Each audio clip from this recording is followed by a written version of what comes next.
ब्रह्मा विष्णु महेश अजर अमर नहीं है, इनका भी आविर्भाव अर्थात जन्म तथा तिरोभाव अर्थात मृत्यु होती है। प्रमाण के लिए देखिए देवी भागवत महापुराण। ब्रह्मा, मैं, विष्णु और शिव, यह तुम्हारी प्रभाव से जन्मवान है। हम तो जन्मवान है, हमारा तो जन्म होता है और मरते हैं, नित्य नहीं है, हम अविनाशी नहीं है। फिर इंद्रादि दूसरे देवता नित्य किस प्रकार हो सकते हैं? कृपया अवश्य सुनिए जगत गुरु तत्वदर्शी संत रामपाल जी महाराज के अमृत वचन।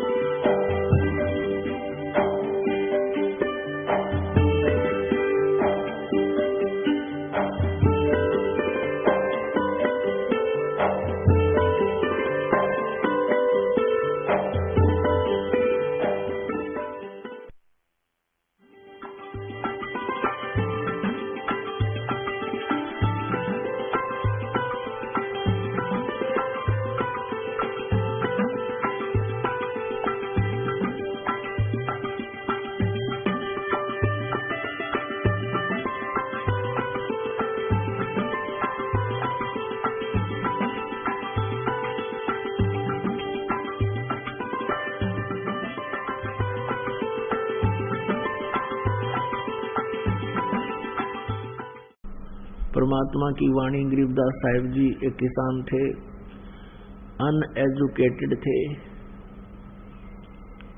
और अक्षेत्र के अंदर जहां वो रह रहे थे उन्होंने उन्हीं लोगों को समझाना था, इसलिए उन्होंने, वैसे तो वो सर्वज्ञ थे, सारी भाषाओं से परिचित थे, इनमें सब भाषाओं का समावेश किया अपनी वाणी में, तो उसमें सिंपल भाषा प्रयोग की है। तो जैसे तो इसलिए उनको आप जी अब नहीं समझ सकते थे। इस दास के ऊपर मेहर करी के हमारा जन्म भी उसी समय से हुआ है कि हमें वो सारे देसी शब्द याद हैं, अपने स्वदेशी लोकल शब्द याद हैं, और इस वाणी को इसलिए हम समझ पा रहे हैं। यदि इस वाणी को अब वर्तमान के 10, 15, 20 साल से जन्मे बच्चे पढ़ रहे थे, लेकिन कुछ भी याद ना हो, ये समझ नहीं सके इसमें लिखा की है। जैसे बहुत से देसी शब्द हैं इसके अंदर, तो इसलिए पासिंग शब्द इन बड़का याद भी ना होगा बच्चा ने पासिंग क्या न कहेंगे। तो पहले एक तराजू हुआ करती थी, बैलेंस तुला होती थी, उसके बीच में एक डंडा होता था और डंडे के बीच में एक रस्सी बांध रखी, छोटा सा रस्सी बांध देती, उसको पकड़ते थे और वो ऐसे लंबी डंडी और उसके नीचे पलड़े लटका करते। और वो जो व्यापारी सौदा तोलने आते थे घर पे किसी किसान के, हमने देखे खूब वो सारी क्रियाएं। तो सबसे पहले किसान कहता था कि तू ये तेरी पालड़ी में तराजू में गड़बड़ हो, इसको करके दिखा बैलेंस सही। तो वैसे दिखाता था, जब उसमें कोई गड़बड़ होती, कुछ कमी होती, तो उसको यानी ठीक करने के लिए, एरर ठीक करने के लिए, वो पालड़े ऊंचे नीचे होते, उसमें कोई गड़बड़ होती, तो एक तरफ जो सा ज्यादा ऊंचा होता उसकी तरफ कुछ कणक, जैसे गेहूं तोल रहा है सेठ, तो गेहूं ही 2 मुट्ठी गेहूं उठा के उधर डाल देते थे, फिर वो पलड़े उसके बैलेंस के तुला के बराबर हो जाते थे, उसमें डिफेक्ट नहीं रहता था। और फिर उसी की तरफ वो रख दिया करते थे बट्टे, और दूसरा जो फरी रहता था पलड़ा, उससे फिर गेहूं गद्दा गद तोला करते थे। कहने का भाव ये है, जो पासेंग रखी गई कणक उस तुला की एरर को ठीक करने के लिए वो इतनी है, वो एक तरफ रखिए, उसका उस सौदे में कोई लेन देन नहीं है जो सौदा हो रहा है। तो यहां परमात्मा कह रहे हैं, 3 सतनाम पालड़े रंग होरी हो, और दूसरे में 14 लोक चढ़ावे राम रंग होरी हो। ये 3 लोक पासंग धर रंग होरी हो, तो ना तुले तुलाया राम रंग होरी हो। पुण्यात्मा आप तो बालक हो, यदि कोई आपको ये दिखावे जिसने जीवन में कभी लाल ना देखा हो, हीरा ना देखा हो, वो इतना होता है 200 ग्राम का मुश्किल है, एक पत्थर चमकीला, और उसको कोई ये कहे कि ये 9 करोड़ की कीमत का है, आम आदमी कतई नहीं माने है कि ना ये पत्थर है 9 करोड़ का है, 9 करोड़ में तो गाड़ी भर जाए पैसे की, नहीं हो सकता। लेकिन जिसको उसका ज्ञान है वो नो कहेगा कति 100 की 100 बात है, ये तो 9 करोड़ का लाल है। तो ये जो सिमरन है जो आपको दास बता रहा है, परमात्मा ने बताया है, ये ज्यों की ज्यों कीमत का है। अब जैसे सतनाम क्या है, इसमें 2 अक्षर हैं, एक ओम और दूसरा तत्संकेतिक। इन दोनों का सिमरन होता है श्वास उश्वास से। तो एक श्वास उश्वास से विधिवत किया हुआ, अपने आप को मनमाना यो नाम किसी से पता लग जा रहा पर जाप करने लग जाओ, उससे कोई लाभ नहीं होगा। तो इसका एक सिमरन है, इतनी वैल्यू रखता है। अब देखो, एक सारा दिन मान ले न्यू करा राम राम राम राम, पहले तो राम नाम जपन का नहीं, इससे कोई लाभ नहीं होगा, मोक्ष लाभ नहीं होगा। राम का अर्थ क्या है, जैसे हम सत साहिब कहते हैं, ये सत साहिब हमारा कोई जाप का मंत्र नहीं है, ये तो हमें एक ये कोड वर्ड समझो हमारा कि हम इससे परमात्मा की याद ताजा करते हैं। सत्य का अर्थ है अविनाशी, सच, और साहब माने भगवान, यानी परमात्मा की भक्ति ही सत्य है इस मनुष्य जीवन में, बाकी हमारे साथ कोई भी वस्तु जाने वाली नहीं है।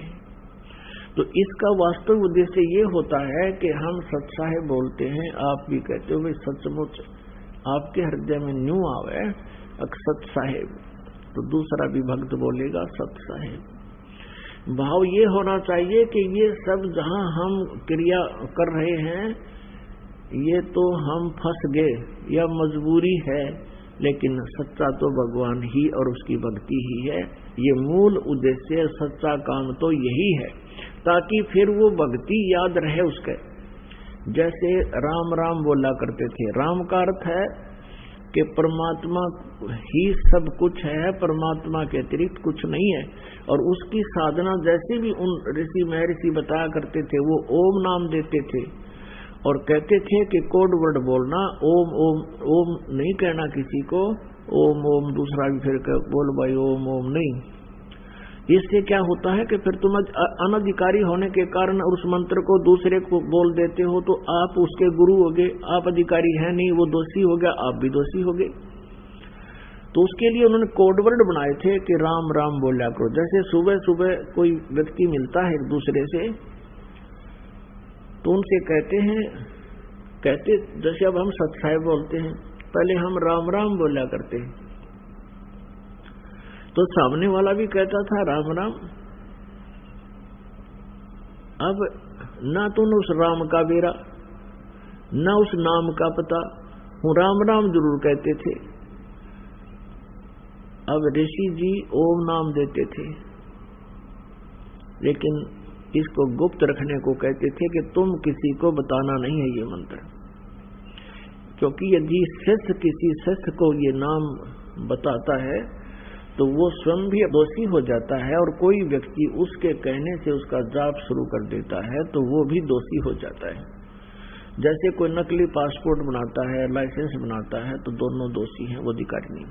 इसलिए इसको गुप्त रखा करते थे और कहते थे राम राम। राम राम का अर्थ है कि भाई भगवान गुरुदेव ने जो नाम दिया है, परमात्मा की भक्ति करते रहना, कहीं काम में कार्य के अंदर संसारी काम में भूल ना लग जावे। तो चलते चलते कोई राम राम कहता था, उसको याद आती थी, ये संकेत करते थे कि तुमने ये नहीं कहना कि ओम नाम जप ले, गुरुजी ने बता रखा है, कदे भूल लाग जा, नहीं। वो यूं बताया करते ऋषि जन कि तुम एक दूसरे से भगवान की भक्ति याद दिलाते रहना, यहाँ भूल बहुत शीघ्र पड़ती है। तो कहीं तुम आपस में मिलो तो बोलना राम राम, सामने वाला समझ जाएगा कि ये कह रहा है कि भक्ति ना भगवान का वो नाम जाप कर ले, कदे भूल पड़गी हो। जैसे आप खेतों में जा रहे हैं, मजदूरी पर जा रहे हैं और अन्य किसी काम बस सफर कर रहे थे, पहले तो सफर पैदल करते थे,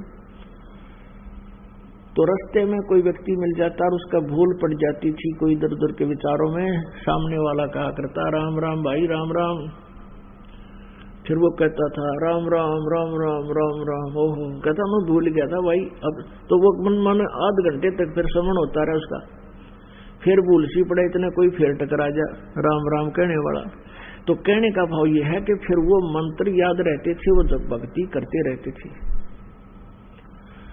लेकिन कहते हैं राम नाम जप कर थर होई, सत्य नाम में मंत्र दोई। राम नाम जप कर थर होई, स्थिर माने फॉर एवर, सतलोक में रहना, फॉर एवर, यानी फिर कभी लौट कर नहीं आओगे। उसको राम नाम जप कर थर होई, और सत नाम में है वो मंत्र दोई। ये है राम नाम, वो सतनाम के 2 अक्षर का ये राम नाम है।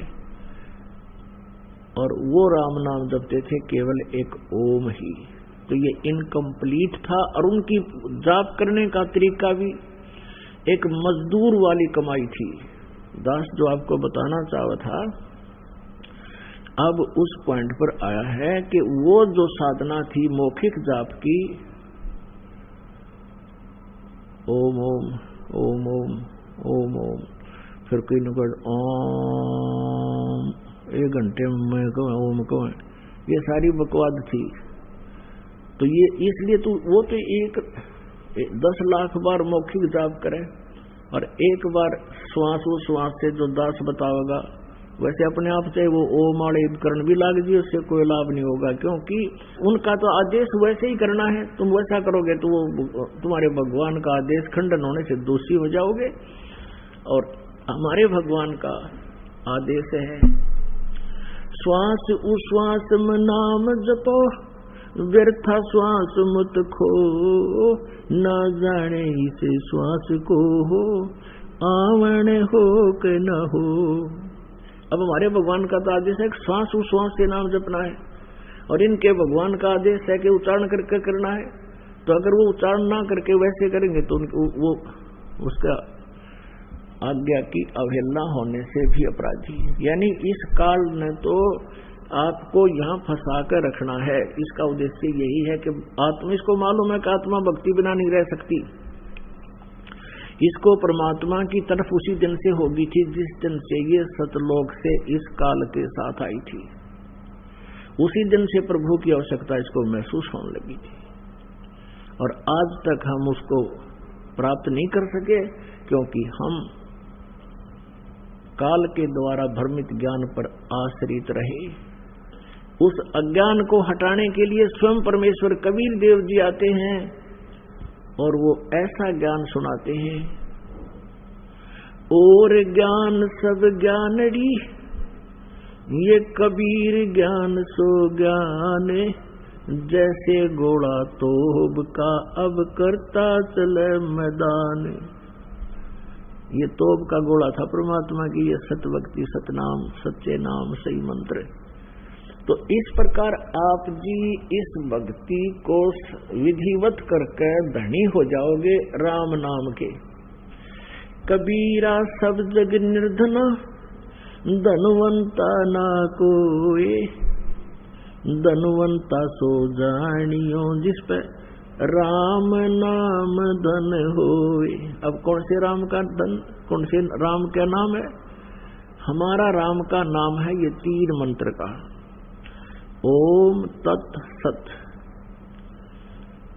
ओम ब्रह्म की मजदूरी और तत् सांकेतिक है, ये अक्षर पुरुष की मजदूरी, और सत जो सार नाम है ये परम अक्षर ब्रह्म की पूजा।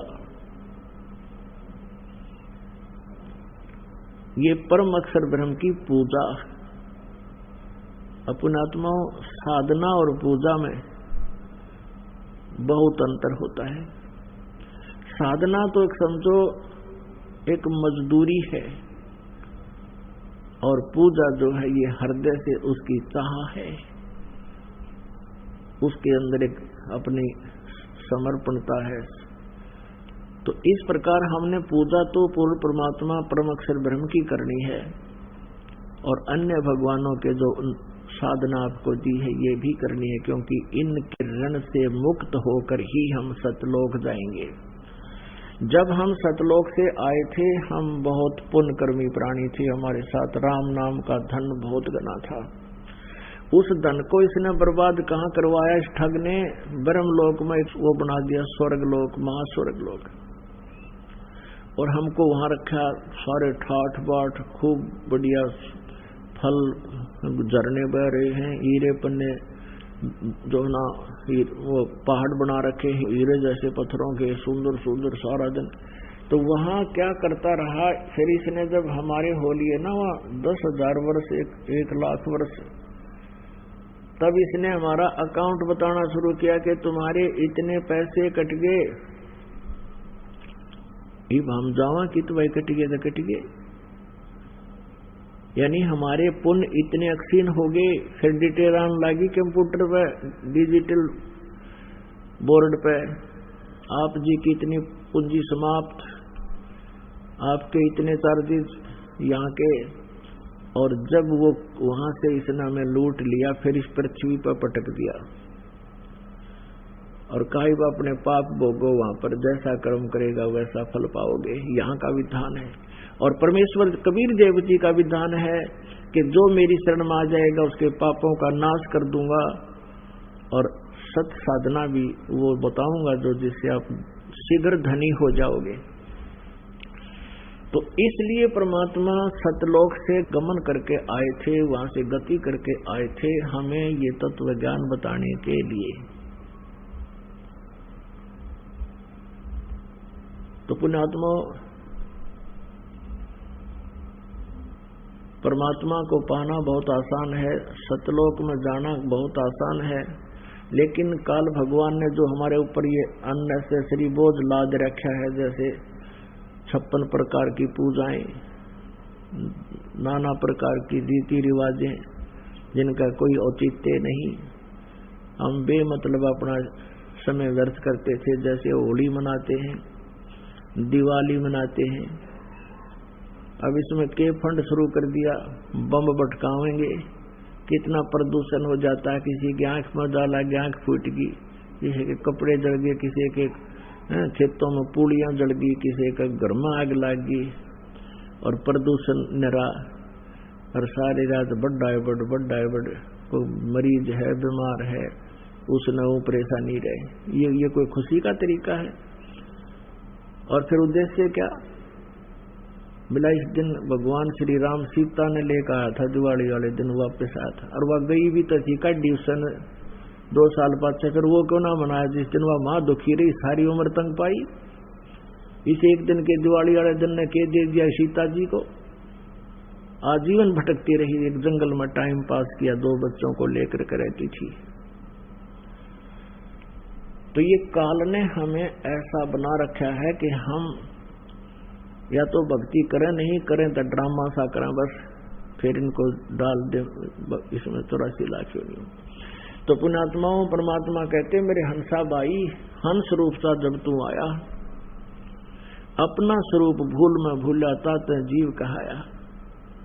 उस समय तू आया तो बहुत धनी था, अब तू निर्धन हो गया, अब तूने फिर से धनी बनना है, तभी तुम सतलोक जा सकता हो। जितनी कमाई लेकर आया था पुनों की, राम नाम की भक्ति, उतनी ही तो सैचुरेट हो जाएगा, भक्ति के धन से परिपूर्ण हो जाएगा जब वापस जाएगा। और उसके लिए कितना आसान, एक श्वास की कीमत बता दी, होय होय। तो पुण्यात्मा, आप कितनी पूंजी लेकर आए थे हिसाब ला लेना, और ये सिमरन आजीवन करते रहोगे जब तुम भक्त सतलोक जाने योग्य होगे। तो हम कितने धनी थे, अब हमने किस प्रकार उतना ही धनी बनना है। जैसे गीता जी अध्याय नंबर 8 के श्लोक नंबर 1 में गीता ज्ञानदाता से अर्जुन ने पूछा कि आपने जो 7वें अध्याय के 29वें श्लोक में जिस तत्ब्रह्म के बारे में जानकारी दी है कि उस तत्ब्रह्म को के तत्ब्रह्म को और सारे अध्यात्म ज्ञान को और सभी कर्मों को जो जानता है वो केवल जरा और मरण से छूटने का ही प्रयत्न करता है। वो फिर संसार की किसी वस्तु की डिमांड नहीं करता, वो तो यहाँ से जन्म और मृत्यु और बुढ़ापे से डर के सतलोक जाना चाहता है। 8वें अध्याय के प्रथम मंत्र में अर्जुन ने पूछा कि फिर किम तत्ब्रह्म, वो तत्ब्रह्म क्या है। 8वें अध्याय के 3रे श्लोक में गीता ज्ञानदाता ने कहा कि वो परम अक्षर ब्रह्म है।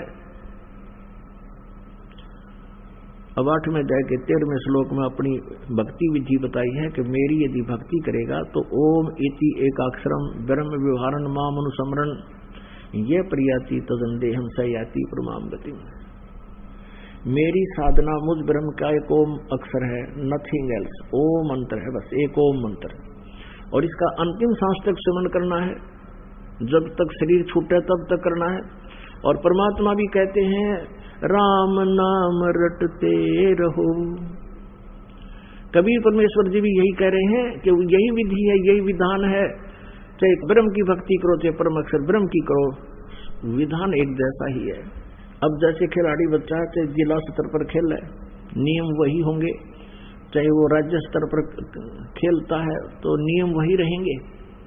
ये जो हठ योग, घर त्याग कर जंगल में बैठ जाना, खड़ा होकर तप करना, उल्टा पैर करके करना, ऊपर न पैर नीचे न सिर, या कहीं झरनों में बैठ जाना और धोने लगा कर तप करना, ये बकवाद थी सारी।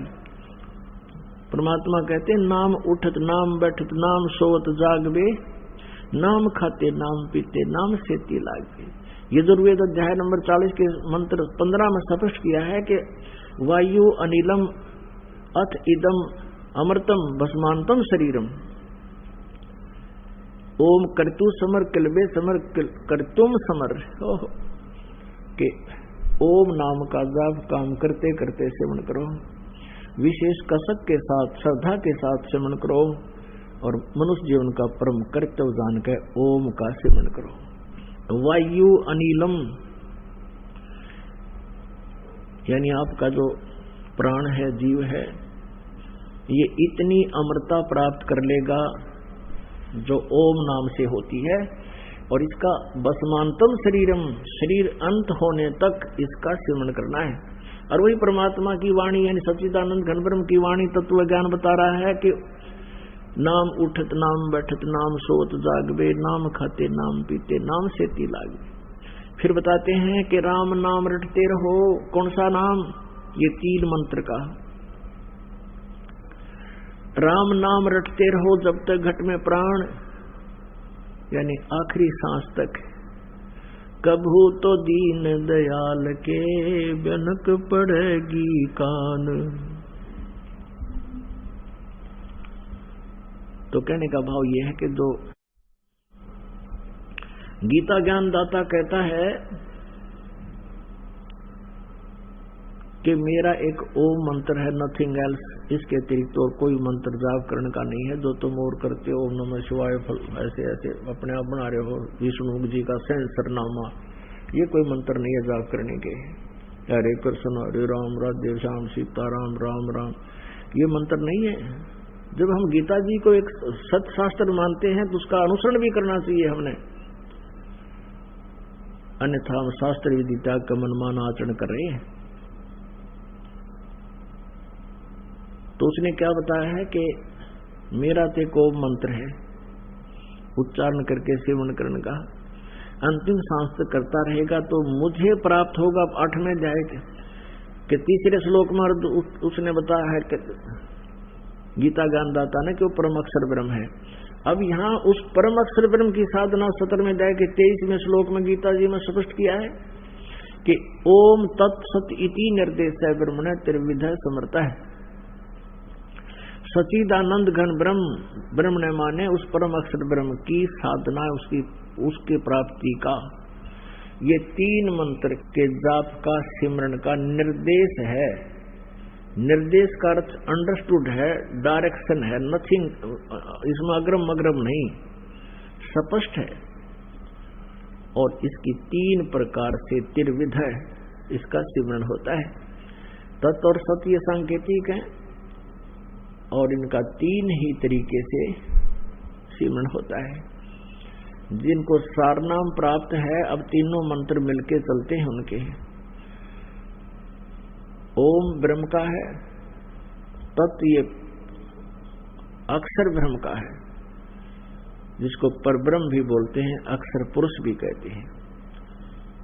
और सत ये सांकेतिक है, सत भी और तत् भी सांकेतिक। और सत है ये परम अक्षर ब्रह्म का मंत्र है। तो इसमें जैसे आप जी को बताया कि एक तो साधना है, एक पूजा है, तो 2 मंत्र का ये सतनाम है, ये तो साधना है, और तीसरा मंत्र सार नाम है, ये पूजा है। इसका 3 प्रकार से सिमरन होता है।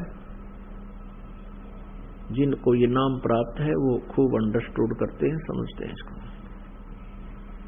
उनको अंडरस्टूड है। अच्छा, अब आपको बताया जा रहा है कि इसने क्या बताया है कि 8वें अध्याय के 5 और 7 श्लोक में गीता ज्ञानदाता कहता है, तो मेरा सिमरन कर, युद्ध भी कर और मेरे ही भाव में भावित रहे, मुझे प्राप्त होगा।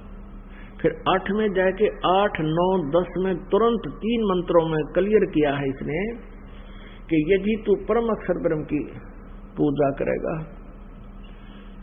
तो उस भक्ति की कमाई से, भक्ति योग के बल से, योग माने साधना से, उस भक्ति की शक्ति से तू उस परम अक्षर ब्रह्म को प्राप्त होगा। यानी कहने का दास का उद्देश्य जो अब था कि हम जो कमाई नाम की करेंगे, इसकी भक्ति की शक्ति, इस कमाई से हम सतलोक जा सकेंगे। और वो कमाई हमने गणी करनी पड़ेगी, क्योंकि हम निर्धन गणे हो लिए। पहले हम ओम नाम का जाप करते थे और कोई पता ही नहीं था।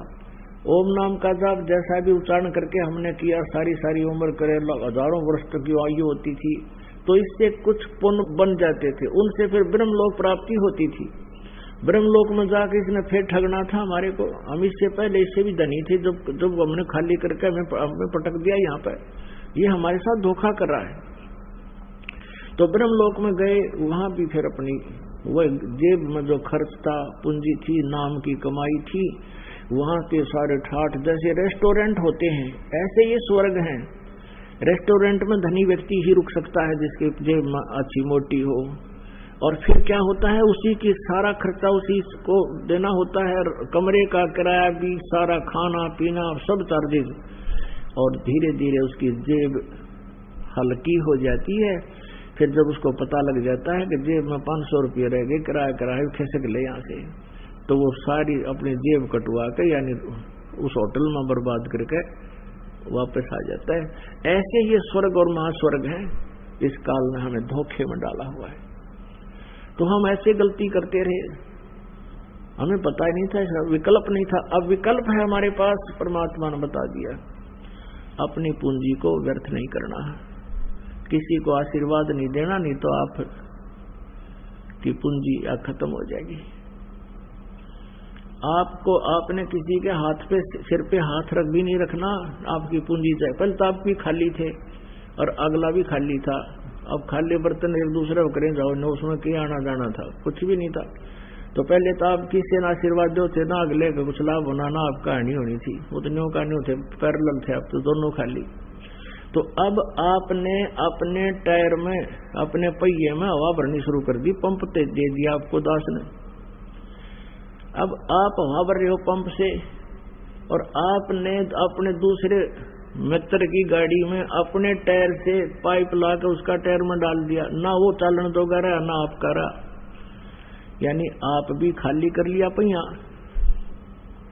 तो उसका प्रोसीजर ये है कि आप जी उसको भी पंप ही दिलवाओ कि इससे अपना हाथ से अपने प्रयत्न करके आप भी अपना भक्ति की ये जो हवा भरो, सिमरन करो। तो ऐसे आपके ने अपनी भक्ति को बचा के रखना। जैसे माता गर्भ को रखे यतन बनाए, ठेस लगे तो छन होए तेरी ऐसे भक्ति जावे। जैसे किसी बहन को, माता को गर्भ रहा हो, अब वो ही जानती है उस गर्भ को कैसे सुरक्षित रखना होता है। धीरे धीरे चलती है, कहीं ऊंचे नीचे में पैर झटका लग जाए, मेरा गर्भ ना गिर जाए। रात के समय भी, सोते समय, करवट बदलते समय भी उजड़ के पड़ती है, कहीं बच्चे पे दाब ना आगी हो। खाने पीने में भी कंट्रोल, संयम रखती है, तब वो एक पुत्र या पुत्री रूपी लाल प्राप्त कर लेती है। ठीक इसी प्रकार पुण्यात्मा आप जी ने अपनी भक्ति को ऐसे संभाल के रखना है, जैसे माता गर्भ को रखे यतन बनाए, और ठेस लगे तो क्षण हो जा, क्षीण हो जा। ऐसे भक्ति नसाए, ऐसे भक्ति नष्ट होती है आपकी। तो आप जी ने मर्यादा में रहना है, मर्यादा को तोड़ना नहीं है। इस प्रकार हम परमात्मा पाएंगे और सतलोक चले जाएंगे।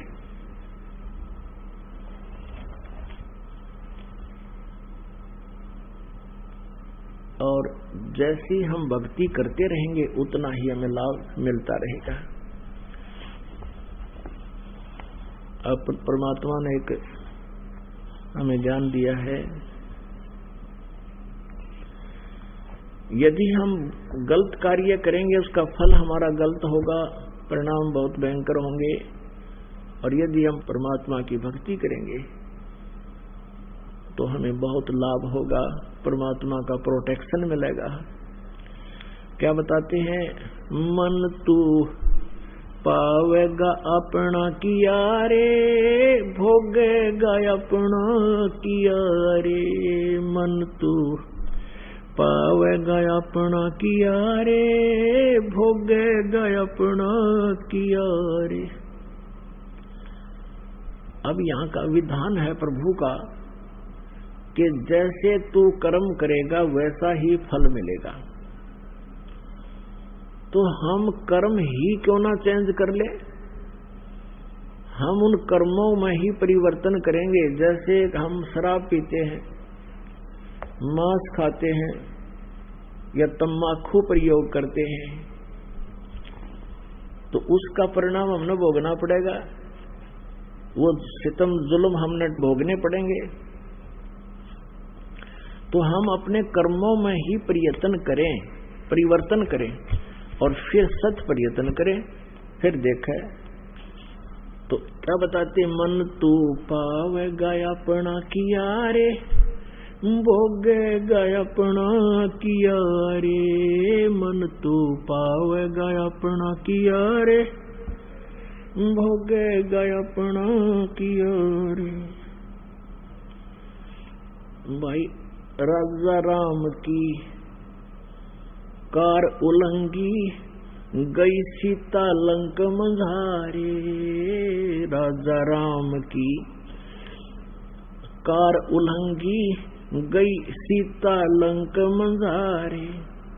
सेतु बंधा जब से ना उतरी, वो चढ़ गए पद्म 18। मन तू पावेगा अपना किया रे, भोगेगा अपना किया रे। मन तू पावेगा अपना किया रे, भोगेगा अपना किया रे। लंका तोड़ी बिलंकार तोड़ी, वो महारावण से मारे। लंका तोड़ी बिलंकार तोड़ी, महारावण से मारे। 10 मस्तक रावण के काटे, विभीषण को राज दिया रे। मन तू पावेगा अपना किया रे, भोगेगा अपना किया रे। मन तू पावेगा अपना किया रे, भोगेगा अपना किया रे। प्रहलाद पैज परवान करी है, धर नरसिंह अवतारे। प्रहलाद पैज परवान करी है धर नरसिंह अवतारे, दीन दयाल दया कर उतरे, एरना कुश उदर विदारे, मन तू पावेगा अपना किया रे, भोगेगा अपना किया रे, मन तू पावेगा अपना किया रे, भोगेगा अपना किया रे। हा हा हु बंदे होते वो तौलत हैं बलबारे, हा हा हु बंदे होते तौलत हैं बलबारे, गज और गरहा बने भवसागर, 10 सेंस अधिकारे, मन तू पावेगा अपना किया रे, भोगेगा अपना किया रे। भाई श्वास घटो बलहीन भयो तब, जद खेच लियो मझधारे, श्वास घटो बलहीन भयो जद खेच लियो मझधारे, अर्ध नाम रसना से तेरा, वो सुमरत है निरंकारे, मन तू पावेगा अपना किया रे, भोगेगा अपना किया रे, मन तू पावेगा अपना किया रे, भोगेगा अपना किया रे। नारद मुनि त्रिकाली योगी, जिन मन गर्भ किया रे, नारद मुनि त्रिकाली योगी, जिन मन गर्भ किया रे, पल में पूत बहतर जाए, ये रोवत केस उपाड़े, मन तू पावेगा अपना किया रे, भोगेगा अपना किया रे, मन तू पावेगा अपना किया रे, भोगेगा अपना किया रे। कृष्ण गुरु दुर्वासा होते 56 कोट सिंगारे, कृष्ण गुरु दुर्वासा होते 56 कोट सिंगारे, अम्बरीश कैसले अपूठे, वो दुर्वासा से हारे, मन तू पावेगा अपना किया रे, भोगेगा अपना किया रे, मन तू पावेगा अपना किया रे, भोगेगा अपना किया रे। भाई दुर्योधन और दुशासन को द्रौपदी चीर उतारे, दुर्योधन और दुशासन को द्रौपदी चीर उतारे, अंधे को पीन गई थी, वो बढ़ गए अंत अपारे, मन तू पावेगा अपना किया रे, भोगेगा अपना किया रे, मन तू पावेगा अपना किया रे, भोगेगा अपना किया रे। भाई भीषम पिता और द्रोणाचार्य, ये कर्ण से बाणों मारे, भीषम पिता और द्रोणाचार्य, ये कर्ण से बाणों मारे, महाभारत में टटीरी के रखे, वह घंटा टूट पड़ा रे, मन तू पावेगा अपना किया रे, भोगेगा अपना किया रे, मन तू पावेगा अपना किया रे, भोगेगा अपना किया रे। भाई 33 कोट यज्ञ में आए वो 88 सारे, 33 करोड़ जग में आए वो 88 सारे, 12 कोट वेद के वक्ता, वहाँ सुपच का शंख बजारे, मन तू पावेगा अपना किया रे, भोगेगा अपना किया रे, मन तू पावेगा अपना किया रे, भोगेगा अपना किया रे। चमरा कनक जनेऊ काढ़े व विपर पंडित सब हारे। चमरा कनक जनेऊ काढ़े विपर पंडित सब हारे। जुल्हे के घर बालद आई वो केसो से बन जा रे मन तू पावेगा अपना किया रे भोगेगा अपना किया रे मन तू पावेगा अपना किया रे भोगेगा अपना किया रे। मीराबाई को मारन लागे जहर का प्याला प्यारे। मीराबाई को मारन लागे जहर का प्याला प्यारे। पीवत ही अमृत हो लग्या वो हो गया सर्द ही और मन तू पावेगा अपना किया रे भोगेगा अपना किया रे मन तू पावेगा अपना किया रे। भाई कंस के चानोर खपावन वो जीतन मल अखाड़े। कंस के चानोर खपावन जीतन मल अखाड़े। कृष्ण को तो जस दिया है ये कबीर न कारज सारे मन तू पावेगा अपना किया रे भोगेगा अपना किया रे मन तू पावेगा अपना किया रे भोगेगा अपना किया रे। भाई शंखों कृष्ण करे खवासी धन तू सृजन हारे। ये शंखों कृष्ण करे गुलामी धन तू सृजन हारे। दास गरीब करे को सरवर ऐसा शीस हमारे मन तू पावेगा अपना किया रे भोगेगा अपना किया रे मन तू पावेगा अपना किया रे भोगेगा अपना किया रे। पुण्यात्मा परमात्मा जैसे अभी आपको दास ने बताया कि जिस कार्य को आप स्वयं अपने आप कर रहे थे और सभी अपने बच्चों को सुखी देखना चाहता है और हर तरह से उनका बचाव की याचना भी करता है भगवानों से। जब तक हमें कोई प्रोटेक्शन नहीं मिलेगा तो हम यहाँ सुरक्षित नहीं हैं। हमारा जीने का कोई भी औचित्य नहीं है।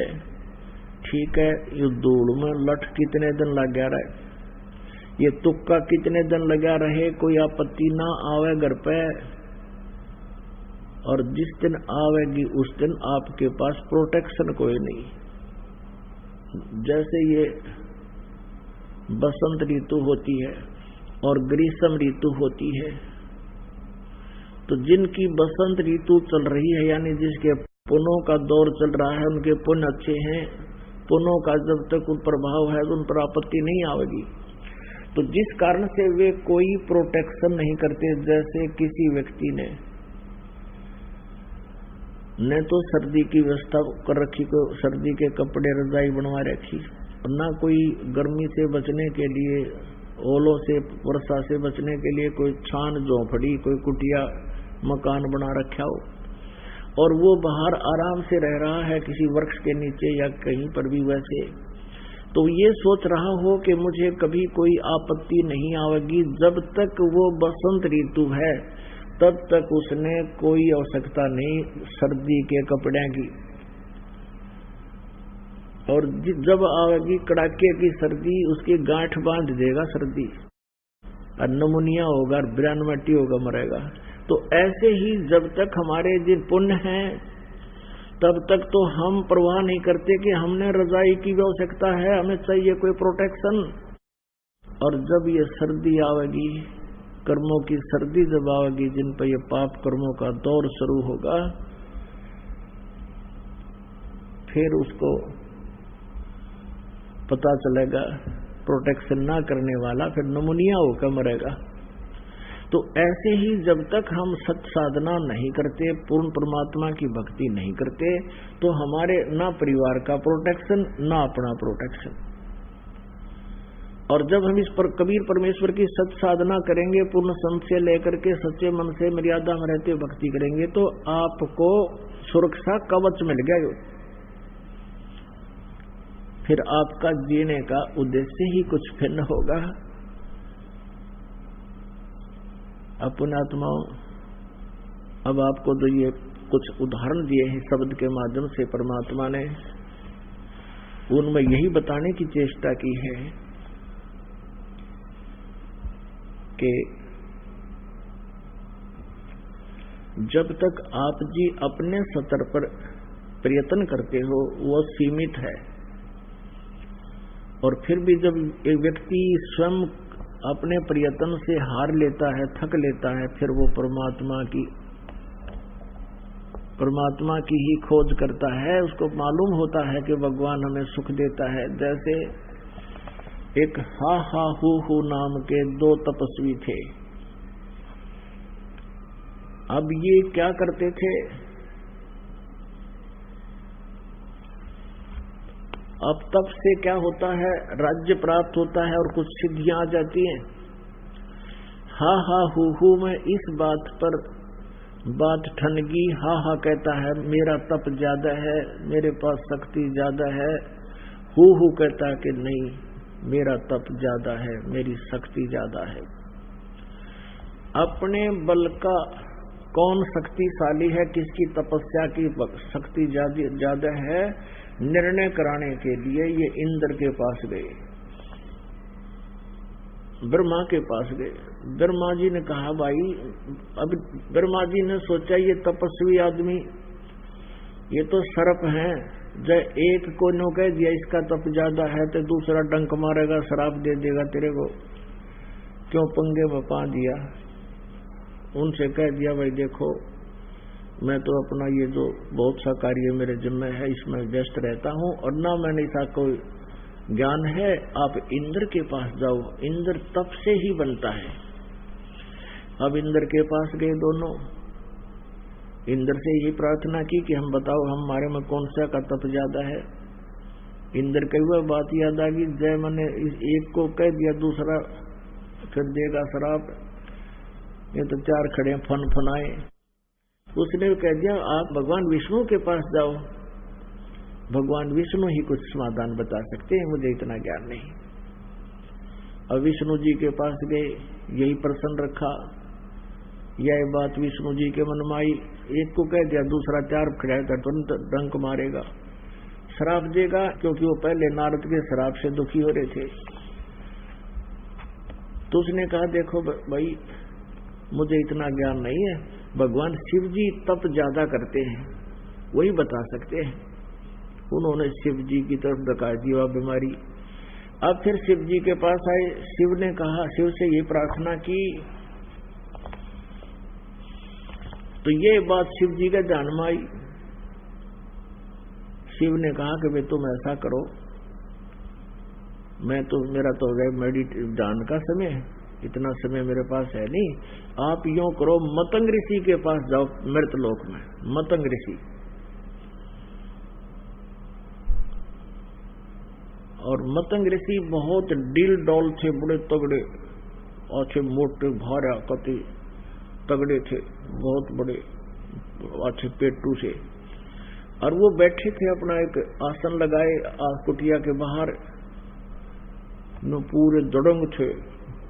अब दूर से देखा उन दोनों ने, हा हा हु ने, एक के मन में आ गया कि बड़ा हाथी सा पड़ा है भाई, महात्मा दे हाथी सा बैठा है। अब दूसरे के मन में आए मगरमच्छ बैठा है भाई, तो मगरमच्छ सा पड़ा है। अब मन की बड़ी बकवास, बड़ी गंदी सोच है इसकी। कहते महापुरुषों के बारे में, संत महात्मा गुरुओं के बारे में मन में दोष भी नहीं आने देना चाहिए, लेकिन उन दोनों के मन में दोष आ गया। एक सिद्धि मन वृत्ति बतावे, एक सिद्धि ऐसी होती है इन तपस्वियों के पास जो सामने वाले के मन में के बकवाद है, क्या सोच रहा है वो बता देता है। तो वो मतंग ऋषि के पास वह सिद्धि थी। हाँ, हुहू ने जाकर कहा कि महाराज जी हमारा फैसला करो। मैं कहता हूँ मेरी तपस्या ज्यादा है, यूं कहता है मेरी। मतंग ऋषि ने कहा कि तुम फैसला तो कर ले भाई, और स्वयं करो अपना फैसला। तो तूने क्या सोचा था मेरे बारे में? बड़ा हाथी सा पड़ा है, जा तू हाथी का जन्म ले। और तूने क्या कहा था? मगरमच्छ जैसा है, जा तू मगरमच्छ बन जा। अब उन दोनों का शरीर उड़े छूट गया, दोनों मर गए। एक हाथी बन गया के जन्म लिया, एक ने मगरमच्छ का जन्म हो गया। अब कहते पिछले तब से होते हैं ये सारे अड़ंगे, जो पिछले संस्कारों से ही आपके, जो दास आपको बताना चाह रहा था कि आपके यहाँ कहते हैं, कबीर परमात्मा कहते हैं, एक लेवा एक देवा दूतम, या कोई किसी का पिता नहीं पूतम। ये तो ऋण संबंध जुड़ा एक ठाठा, अंश में सब 12 बाटा।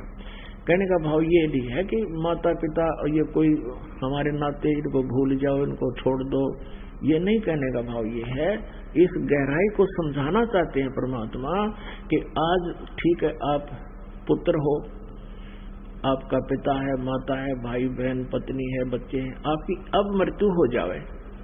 मृत्यु होकर आपका जन्म मनमाने नाइजीरिया में हो जा, उड़ा खाओ कच्चा मांस और बोलो बिरन के एंड बेंड बोलनी ना हुआ भाषा है।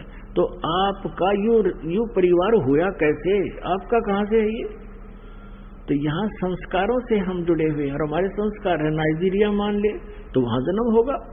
तो यहाँ क्या बताते हैं, पिछले ही संस्कार जो उन्होंने किया था उसी आधार से एक मगरमच्छ बन गया, एक हाथी। अब जब वो दोनों युवा हो लिए उनके, वो आया फिर अपना तपस्या आजमाने का समय, हाथी पानी पीने गया था दरिया पे, मगरमच्छ ने हाथी का पैर पकड़ लिया। मगरमच्छ दरिया में खींचे, हाथी उसने आधा सारा बाहर खींच लावे। कभी वो हाथी को खींच ले जा, कभी हाथी उसने बाहर। ऐसे कहते हैं 10,000 वर्ष से भी अधिक समय तक ये ऐसे अपना वो खींचातानी करते रहे। शाम के समय छोड़ दें, वो अपना चारा चरावा, सुबह आते फिर हाथी पैर पकड़वा देख ले, पकड़े हम देखूं, और मगरमच्छ उसने फिर घसीटे, वो उसने घसीटे। तो फिर क्या हुआ कि उसके हाथी के जो आसपास साथी थे उसके, वो क्या करते थे, आसपास से वो केड़े के वृक्ष तोड़ तोड़ के लाया करते, उस हाथी ने छकाया करते, फिर अक्चाली तो लड़ी उसके ला कर कुश्ती। अब क्या हुआ कि आसपास के सभी वो 10,000 वर्ष थोड़े हुए, सारा जंगल खाली हो गया, खा गया उन्हें। अब हाथी के पास उसके साथी थे, वो चले गए, कुछ मर गए, भूखा रहने लगा, उसको पूरा आहार भी नहीं मिल रहा था, वो कमजोर हो गया, बलहीन हो गया। अब मगरमच्छ का तो वहां सारी व्यवस्था थी, नरी मछलियां पैदा हुए और खाओ खूब डट गए। तो उसने क्या किया, हाथी को खींचना शुरू किया जल में, खींचते खींचते एक मिलीमीटर जब उसका समझो सूंड बाहर रह गया, सूंड। अब हाथी का श्वास सूंड में के माध्यम से आता है, हाथी सारा चला गया और सूंड का समझो जल में जाते वो डूब मर जाना था उसने। तो उस समय हाथी ने परमात्मा याद किया, आधा कहना पाया था, राम पूरा भी नहीं बोला था, यानी कसक के साथ बोला, राम रोम तो तक आना था, वो अंदर की पुकार करी थी वह। तो वो हृदय की जो पुकार है, वो आत्मा का साथी कौन है, आत्मा का आधार कबीर परमेश्वर है। अब वो परमात्मा ने उस सुदर्शन चक्र छोड़ा और वो मगरमच्छ के मस्तक पर डाला गया, और मस्तक पर लगते उसका मुंह ढीला हो गया, हाथी का पैर निकल गया।